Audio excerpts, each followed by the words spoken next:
One of the favourites, if not the favourites to win the World Cup, then also flying home. Our sports editor Simon Harding was at the game. Simon, there will have been a more memorable match to watch. That would have been a memorable match.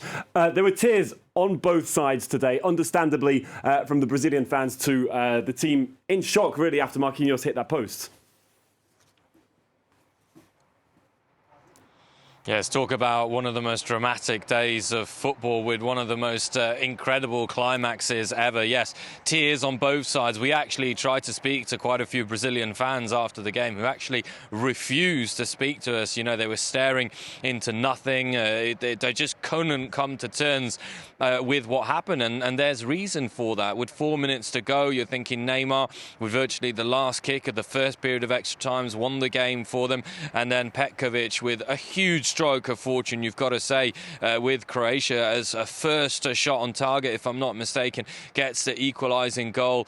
And then it's, of course, the luck of the draw with penalties, but perhaps not so much the luck when it comes to Croatia, because they've very much given us a habit of being experts on that. But massive disappointment for Brazil, who, as you rightly say, the uber favourites to win the tournament and a record-extending sixth crown. And we've seen the ramifications already. Tite's left his post. Yes, he said that he would do so before the World Cup, but the last chance for many players, Thiago Silva, Dani Alves, Alexandro, a lot of them will never be able to compete for a World Cup before. And so the footballing world waves goodbye to many iconic players in that famous yellow shirt. Yeah, definitely some who will be able to follow on for them, though, in the squad. Let's find out, as you mentioned, the Brazilians there, how they are reacting back at home.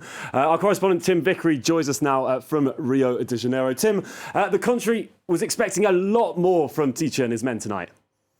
Certainly was, yeah. It feels a lot like a death in the family, Brazil going out of the World Cup, and this time hurts all the more because they really thought this was going to be their year.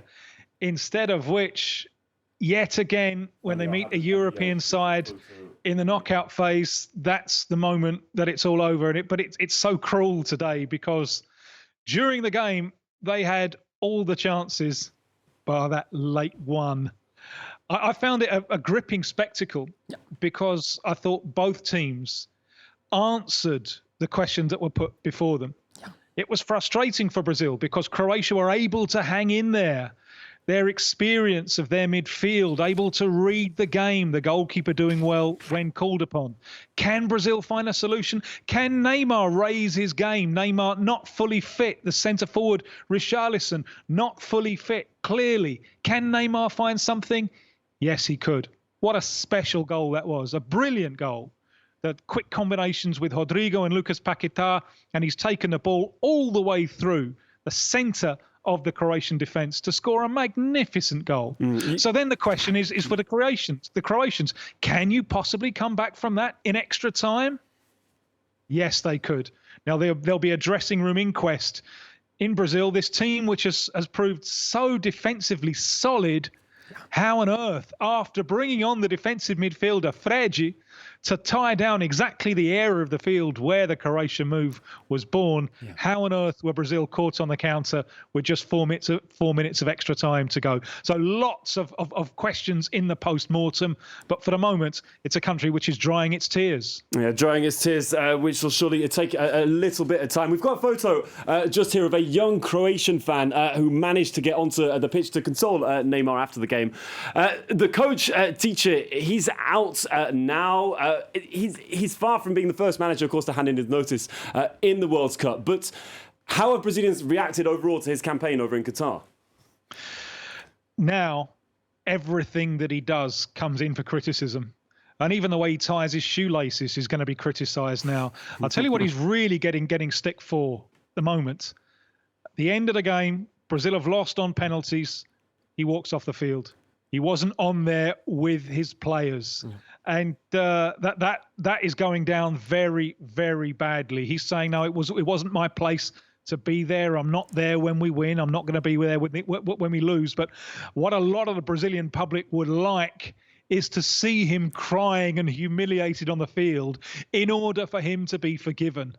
So the criticisms coming his way will be all the fiercer because he wasn't there with his players in their moment of great sadness. We've heard from Neymar, no guarantee that we'll see Neymar again in a Brazil shirt. He'd said going into this World Cup that he may well not play another one. Asked after the game, he's almost inconsolable. He said, no, I'm not thinking straight at the moment. I can't make that decision. So there's no guarantee we're going to see Neymar again on the day with that brilliant goal that he equalled Pele's all-time record as Brazil's top goal scorer. Absolutely, it makes sense what you're saying with the, of course, wanting to perhaps see the emotion from Tite, considering all the joy that we do see from the Brazilian side when they do win. Thanks a lot, Tim, and condolences, of course, to some of the most passionate football fans over there.